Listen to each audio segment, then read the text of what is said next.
ডাকাতকে সন্ন্যাসী বললেন, তুমি যে এইসব অপরাধমূলক কাজ করছো, এতে তো তোমার পাপ হচ্ছে, তুমি কি সেটা বুঝতে পারছো? ডাকাত বলল, কিসের পাপ? আমি তো কর্ম করছি, কর্ম করা কি পাপ? সন্ন্যাসী বললেন, সব কর্মই কর্ম নয়। এমন কিছু কর্ম আছে যা করলে পাপ হয়, আর তুমি সেই কর্মই করছো। তাকে কর্ম বলে না, তাকে অকর্ম বলে। এই কর্মের ফলে যে তোমাকে নরক যন্ত্রণা ভোগ করতে হবে, সেটা কি তুমি খেয়াল করেছো? ডাকাত তখন বলল, এর থেকে মুক্তির কি কোনো উপায় আছে গুরুজি? তখন সন্ন্যাসী বললেন, আছে, তবে তার জন্য তোমার একটা কঠিন কাজ করতে হবে। ডাকাত বলল, আপনি বলুন, আমি সব কঠিন কাজ করতে পারবো, আপনি আমায় আপনার শিষ্য করে নিন। তখন সন্ন্যাসী বললেন, তুমি সারা ভারতের যত তীর্থ আছে সেগুলো ভ্রমণ করো, এতে তুমি শুদ্ধ হবে, তোমার মন পবিত্র হবে, তোমার পুণ্য লাভ হবে, আর তখন আমি তোমায় দীক্ষা দেব। ডাকাত বলল, আমার মন যে শুদ্ধ হয়েছে, আমার যে তীর্থযাত্রা সঠিকভাবে হয়েছে, আমি যে পুণ্য লাভ করেছি, সেটা কি করে বুঝবো? সন্ন্যাসী তখন একটি শুকনো লাঠি তার হাতে দিয়ে বললেন, এই শুকনো লাঠিতে যদি সবুজ পাতার জন্ম হয়, তাহলে তুমি বুঝতে পারবে যে তোমার তীর্থযাত্রা পূর্ণ হয়েছে, তুমি পুণ্য অর্জন করেছ, আর সেইখান থেকে তুমি আমার কাছে ফিরে এসো। এরপর ওই দস্যু তীর্থযাত্রা করতে বেরিয়ে যায়। বেরিয়েই সে আরো 4 জন মানুষকে হত্যা করে ফিরে আসে সন্ন্যাসীর কাছে। শ্রোতা বন্ধুরা, কেন সে আবারও 4 জন মানুষকে হত্যা করে ফিরে এলো সন্ন্যাসীর কাছে? কেন গেল না সমগ্র তীর্থ ভ্রমণ করতে? তার মনে এমন কি হয়েছিল যে সে আরো মানুষকে মেরে তবেই ফিরল? আর তারপর ওই তেজস্বী সন্ন্যাসী কি করলো সেই ডাকাতের সঙ্গে? তাকে ভস্ম করে দিল না তো? কারণ ওই সন্ন্যাসী ছিলেন একজন খুবই তেজস্বী সাধক মহাপুরুষ। তিনি পারেন না এমন কিছুই ছিল না তার কাছে। জয় শ্রীকৃষ্ণ, রাধে রাধে। নমস্কার প্রিয় শ্রোতা বন্ধুরা, মহান কথায় আপনাদের সকলকে আবারও একবার স্বাগত জানাই। বন্ধুরা, এমন কিছু কাজ আছে যে কাজগুলো সমাজের চোখে খারাপ বা অন্যায় কাজ। শুধু যে সমাজের কাছে খারাপ তা নয়, সেই কাজের জন্য নিজের জীবনেও খারাপ ফল ভোগ করতে হয়। অর্থাৎ সেই কাজগুলো করলে পাপ হয় এবং তার ফলস্বরূপ জীবনে শুধুই খারাপ হয়, ভালো কিছুই হয় না। শুধু যে এই জীবনে তার প্রভাব পড়ে তা নয়, পরের জন্মেও এই পাপ কাজের ফল আমাদেরকে ভোগ করতে হয়। মৃত্যুর পর নরক যন্ত্রণা ভোগ করতে হয়। কিন্তু যে কাজ সমাজের চোখে খারাপ বলে মনে হয়, সেই কাজ আবার সমাজ খারাপ চোখে দেখে না, ভালোর চোখে দেখে। পরের জীবনেও তার কোনো খারাপ প্রভাব পড়ে না। অর্থাৎ একই কাজ একবার করলে পাপ হয়, আর একবার করলে পাপ না হয়ে সেটা পুণ্যে পরিবর্তন হয়। কি করে সম্ভব? আসুন আজকের এই ছোট্ট কাহিনীর মধ্যে দিয়ে আমরা জানার এবং বোঝার চেষ্টা করি। ভীষণ ভালো লাগবে সবার এই কাহিনী। এই ছোট্ট কাহিনীটি মন দিয়ে শুনুন। এক ভীষণই শিক্ষামূলক কাহিনী, জ্ঞানমূলক কাহিনী। এই কাহিনী থেকে এটাও বোঝা যাবে যে একজন সত্যিকারের সাধু মহাত্মার, সাধু মহাপুরুষের দর্শনে বা তার কথায় জীবনে অনেক কিছু পরিবর্তন হতে পারে, জীবনে আমূল পরিবর্তন হতে পারে। তো চলুন আর কথা না বাড়িয়ে আসল কথায় যাওয়া যাক। ধর্মপুরে একজন অধর্মী মানুষ বাস করত। কেন অধর্মী বলতো সবাই তাকে? কারণ সে যে কাজ কর্মগুলো করত তা ছিল ধর্ম বিরোধী কাজ। তার কাজ ছিল জঙ্গলের মধ্যে লুকিয়ে থেকে সুযোগ বুঝে মানুষের থেকে সর্বস্ব লুট করে তাকে হত্যা করা। এই জন্য সে ছিল ওই ধর্মপুরের দাস। এই দস্যুর দাপটে একটা সময় এমন হয়েছিল যে রাতের দিকে তো বাইরে বেরোতই না কেউ, দিনের বেলাতেও বাইরে বেরোতে ভয় পেত সবাই। এইভাবে চলতে চলতে যখন বেশিরভাগ মানুষ আর ওই গ্রামের পথে যাওয়া বন্ধ করে দিল, তখন ওই দস্যুরও দিন প্রায় অচল হয়ে পড়ল। সে তখন হন্যে হয়ে বাড়ি বাড়ি ঘুরে সব লুট করে পরে নিয়ে যেতে লাগলো। এরকমই সময় একদিন ওই গ্রামের পথে একজন সন্ন্যাসী যাচ্ছিলেন। কিছুটা যেতেই সামনে এলো ওই দস্যু। এসে বলল, এই সন্ন্যাসী, কি আছে তোমার কাছে দিয়ে দাও, আর মৃত্যুর জন্য প্রস্তুত হও। সন্ন্যাসী বললেন, কে বাবা তুমি, কি বললে? দস্যু বলল, শোনোনি আমি কি বললাম? আমি বললাম তোমার কাছে যা আছে সেগুলো সব আমায় দিয়ে দাও। সন্ন্যাসী ছিলেন বড়ই তেজস্বী সাধু মহাপুরুষ। তার সাধনার এত তেজ ছিল যে তিনি চাইলে যাকে তাকে যখন তখন ভস্ম করে দিতে পারতেন তার সাধনার বলে। সেই সন্ন্যাসী বললেন, আমার কাছে যা আছে তা তুমি নিতে চাও? বাহ, ভালো কথা বলেছো তুমি। আমি ভাবছিলাম আমার কাছে যা আছে তা কাকে দেব, কাউকে সেভাবে পাইনি, আর কেউ তোমার মতো করে আমার কাছে আগে চাইনি। আজ আমি বড় খুশি হলাম গো, কাউকে তো অন্তত পেলাম যাকে আমার কাছে যা আছে সেগুলো দিয়ে যেতে পারবো। আমার তো আমার দেশে ফিরে যাবার সময় এসেছে। তা বাবা, তুমি নিতে পারবে তো? এমন কথা শুনে ওই দস্যুর মাথা ঘুরে গেল। সে ভাবলো, এতদিন এত মানুষ মেরেছি, এত কিছু লুট করেছি, এমন তো কাউকে পাইনি, এমন কথা তো আগে কেউ বলেনি। সবাই তো তার কিছুই দিতে চায় না, আর ইনি কিনা সবকিছু দেবার জন্য লোক খুঁজে বেড়াচ্ছে। এনার কাছে তেমন কিছুই দেখতে পাচ্ছি না, তাও কেন এমন কথা বলছেন?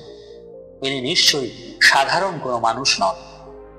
শ্রোতা বন্ধুরা, এটাই হয়, যদি সত্যিকারের সাধু মহাপুরুষদের সঙ্গে দেখা হয়, তার দর্শন হয়, তাহলে মনের পরিবর্তন হয়ে যায়। তাই কথায় বলে, সাধু দর্শনে যায় মনের ময়না, আর সাধু সঙ্গ করলে হয় সৎ জ্ঞানের প্রকাশ। যাই হোক, দস্যু বলল, কে আপনি? আপনার মতো তো আগে কাউকে পাইনি জীবনে, এভাবে কেউ কখনো আমায় বলেনি তো। আর আপনার কাছে এমন কি আছে যা আমি নিতে পারবো না? আপনি তো একজন সন্ন্যাসী মানুষ। তখন ওই সন্ন্যাসী তাকে অনেক জ্ঞানের কথা বললেন, তাকে বোঝালেন যে সে যেটা করছে সেটা অন্যায়, পাপ কর্ম। এ কর্ম করলে তাকে কি কি খারাপ ফল ভোগ করতে হবে, এরপর তাকে পরের জন্মে কোথায় কোথায় তাকে জন্ম নিতে হবে, কি কি কষ্ট যন্ত্রণা ভোগ করতে হবে, সবটাই তিনি বোঝালেন। আরো বোঝালেন যে কেন তাকে মানুষ করে পাঠিয়েছেন ভগবান পৃথিবীতে। এই সমস্ত তত্ত্বজ্ঞান দেবার পর দস্যুর মনে জ্ঞানের উদয় হলো। সে বুঝলো এতদিন যা করেছে তা সব পাপ কাজ করেছে, খারাপ কাজ করেছে। তাই সে তখন ওই সন্ন্যাসীকে বলল, হে গুরুজি, আপনি আমায় দীক্ষা দিন, আমায় এই পাপ থেকে মুক্তির উপায় বলে দিন। আমি আজ থেকে এই দস্যু বৃত্তি ছেড়ে দিলাম, আর কোনোদিন কোনো অপরাধমূলক কাজ করব না। আপনার স্মরণে আমাকে নিয়ে নিন। সন্ন্যাসী বললেন, এভাবে তোমায় দীক্ষা দেওয়া যাবে না, এর জন্য তোমায় একটা কঠিন কাজ করতে হবে। তুমি সমগ্র ভারতের যত তীর্থ আছে সেগুলো ঘুরে এসো। যেদিন তোমার মন পবিত্র হবে, তোমার উদ্দেশ্য ঠিক হবে, তুমি পুণ্য লাভ করবে, সেদিন তোমায় দীক্ষা দেব, আর আমার শিষ্য করে নেব। দস্যু বলল, বেশ গুরুজি, আমি এখান থেকেই তবে তীর্থ ভ্রমণের উদ্দেশ্যে যাত্রা করব।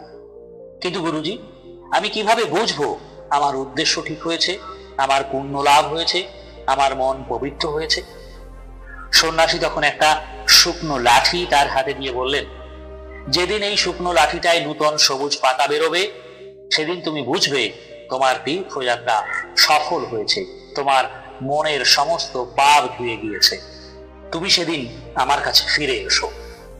এরপর সেই দস্যু চলে যায় সেখান থেকে তীর্থযাত্রার উদ্দেশ্যে। বেশ কিছুটা চলার পর সে পৌঁছায় একটি জঙ্গলের মধ্যে। তখন সবে সন্ধে হয়েছে। সে দেখতে পায় একটি বড় বট গাছ। গাছটা অনেক পুরানো, আর তার শাখা প্রশাখাও অনেক অনেক শাখা প্রশাখা মাটি ছুঁয়ে আছে। সে ওই গাছের নিচে গিয়ে একটু বিশ্রাম নিতে বসলো। বসেই সে কিছু মানুষের কথা শুনতে পায়। তারা যেন বলছে, পাশের গ্রামে তারা আগুন লাগিয়ে সর্বস্ব লুট করবে আর সবাইকে হত্যা করবে। কিভাবে তারা এই কাজটি করবে তার পরিকল্পনা করছিল। কিন্তু সেই দস্যু এদিকে ওদিকে তাকিয়ে কাউকে দেখতে পেল না। পরে সে ওই বট গাছের উপরের দিকে তাকিয়ে দেখলো 4 জন মানুষ ওই গাছের উপরে বসে এই সব কথাগুলো বলছিল। দস্যু ভাবলো, এ তো ভয়ঙ্কর কথা বলছে এরা, এতে করে ওই গ্রামের সবাই মারা যাবে। ওই গ্রামে কত পশু আছে, কত বাচ্চা আছে, কত বুড়ো মানুষ আছে, সবাই অঘরে প্রাণ হারাবে। এটা তো অন্যায়, এটা তো পাপ। কি করে ওই গ্রামবাসীকে রক্ষা করা যায় এ কথাটাই সে ভাবতে থাকে। দেখুন, যে আগে মানুষ হত্যা করতে দ্বিধা করত না, তার মনে আজ মানুষকে বাঁচানোর ভাবনার উদয় হয়েছে। আর এটা হয়েছে শুধুমাত্র ওই সাধুর দর্শনে, সাধুর কথায়। তাই সে অনেক ভেবে কোনো রাস্তা বের করতে পারল না ওই বদ লোকগুলোকে আটকানোর। অবশেষে সে ভাবলো, আমি তো তীর্থে যাচ্ছি, তবে এখনো তো কোনো তীর্থে পৌঁছাইনি। এখন যদি এদের সবাইকে আমি মেরে ফেলি তাহলে তো আবারও আমার একই পাপ হবে। তবে সে যাই হোক, এই 4 জন মানুষকে মারলে যদি আর একটু বেশি পাপ হয় তাতে অসুবিধে নেই, তীর্থ ভ্রমণ করলে তো সব পাপই চলে যাবে। এইভাবে সে ওই গাছের উপরের দিকে তাকিয়ে তাদেরকে বলল, এই তোরা কি বলছিস রে, নিচে আয়, তোদের ওই পরিকল্পনায় কাজ হবে না। এর থেকেও আমি তোদের ভালো পরিকল্পনা দেব। আমি এর আগে অনেক অনেক এমন কাজ করেছি, আমার অনেক অভিজ্ঞতা আছে এই কাজের উপরে। আয়, নিচে নেমে আয়। গাছের উপরে যারা ছিল তারা দেখলো এ তো সব শুনে ফেলেছে, একে বাঁচিয়ে রাখা ঠিক হবে না। তাই তারা এক এক করে নিচে নামতে লাগলো। আর যেই এক এক করে নিচে নামতে লাগলো, অমনি ওই দস্যু এক এক করে সবাইকে গাছের আড়ালে নিয়ে গিয়ে হত্যা করতে লাগলো। সবাইকে মেরে সে আবারও তীর্থের দিকে যাত্রা করবে বলে বেরিয়ে পড়লো। কিন্তু দুপা যেতেই সে দেখতে পায় তার হাতে যে শুকনো লাঠিটা ছিল, যেটা সন্ন্যাসী তাকে দিয়েছিল, সেই শুকনো লাঠিতে সবুজ পাতা জন্মেছে। এটা দেখে দস্যু তো অবাক। সেভাবে এখনো কোনো তীর্থেই যেতে পারলাম না, উপরন্তু আরো 4 জনকে হত্যা করলাম, তার মধ্যেই শুকনো লাঠিতে নতুন পাতা জন্ম নিল। সে কিছুই বুঝে উঠতে পারছিল না। কিন্তু যেহেতু গুরুজি বলেছিলেন, ওই সন্ন্যাসী বলেছিলেন, যখন এই লাঠিতে নতুন সবুজ পাতা জন্ম নেবে তখনই ফিরে আসতে হবে, তাই সে ফিরে যায় সন্ন্যাসীর কাছে। সন্ন্যাসীর কাছে যেতেই সন্ন্যাসী বললেন, এ কি, তুমি ফিরে এলে কেন? আমি তো তোমায় তীর্থ করতে বলেছি। দস্যু বলল, আমি তো যাচ্ছিলাম গুরুজি আপনার কথা মতো তীর্থ করতে, কিন্তু রাস্তায় আরো 4 জনকে হত্যা করে যেই না এগিয়েছি, অমনি দেখি এই লাঠিতে নতুন সবুজ পাতা জন্ম নিয়েছে। এ কথা শুনে সন্ন্যাসী জিজ্ঞাসা করলেন, কি হয়েছে বলো তো, সবটা খুলে বলো আমায়। তখন দস্যু সব কথা খুলে বলল, সে কেন ওই 4 জনকে হত্যা করেছিল। সব শুনে সন্ন্যাসী বললেন, শোনো, তোমার সব পাপ ধুয়ে মুছে গিয়েছে, কারণ আজ তুমি হত্যার মতো যে খারাপ কাজ করেছো সেটা করেছো বহু প্রাণদের বাঁচাতে, বহু মানুষকে বাঁচাতে। এখানে তোমার নিজের কোনো স্বার্থ ছিল না, নিজের জীবনের জন্য তুমি এই কাজটি করনি। কর্ম তোমার একই ছিল, হত্যা। আগেও তুমি একই কর্ম করতে, কিন্তু যেই কর্মের উদ্দেশ্য বদলে গেল অমনি তার ফলও বদলে গেল। তুমি আগে মানুষ হত্যা করতে তোমার নিজের জন্য, তোমার নিজের স্বার্থের জন্য, কিন্তু আজ হত্যা করেছো সমাজের ভালোর জন্য, বহু জীবন বাঁচানোর জন্য। সেই জন্য তোমার ওই একই কর্মে পুণ্য লাভ হয়েছে আর শুকনো লাঠিতে নতুন পাতা জন্ম নিচ্ছে।